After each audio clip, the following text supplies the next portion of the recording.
Hello বন্ধুরা, আমি চলে এসেছি। শুভ দুপুর। রোজকার মতো এসেছি, কী রান্না করেছি দেখাবো তোমাদের, দেখিয়ে দিচ্ছি।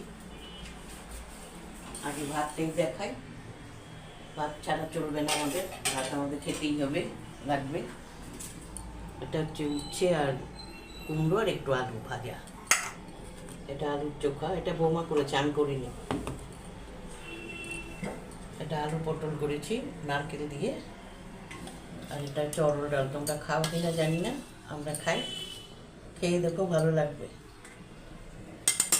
ডালটা বেশি গালাবে না, সিদ্ধ করবে, একটু চেয়ে থাকবে ডালটা, ভালো লাগবে। ওটা মৌরি ফোড়ন দেবে, শুকনো লঙ্কা তেজপাতা ফোড়ন দিয়ে দেবে, একটু মিষ্টি দেবে, মিষ্টিটা একটু বেশি লাগে, ভালো লাগে খেতে। ঘি দেবে নামাবার সময়, দেখবে খুব ভালো লাগে।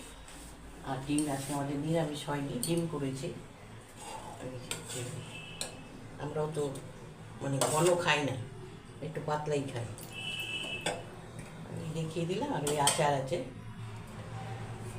একজন আবার ডিম খাবে না, অমলেট খাবে, অমলেটটা ওই তো।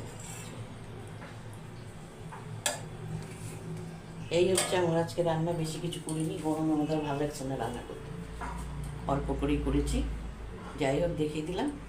আমার ভিডিওটা তোমাদের ভালো লাগলে লাইক শেয়ার কমেন্ট করতে কিন্তু একদম ভুলবে না। এটা অবশ্যই মনে করে করবে, বন্ধু হিসেবে আমার পাশে থেকো। আর যারা ইউটিউব থেকে দেখছো, চ্যানেলটা সাবস্ক্রাইব করে দেবে। এটাও মনে করে করবে, বন্ধু ভাবে আমার পাশে থেকে একটু, তখন আমার খুব ভালো লাগবে।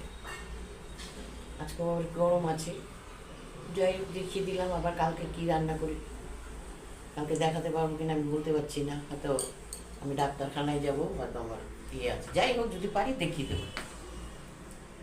ঠিক আছে, তোমরা ভালো থেকো, সুস্থ থেকো, সাবধানে থেকো। সবাই আনন্দে থাকবে, খুশিতে থাকবে, ভালো লাগবে। আমিও আনন্দে থাকবো, ভালো থাকবো। রাখছি আজকে, টাটা।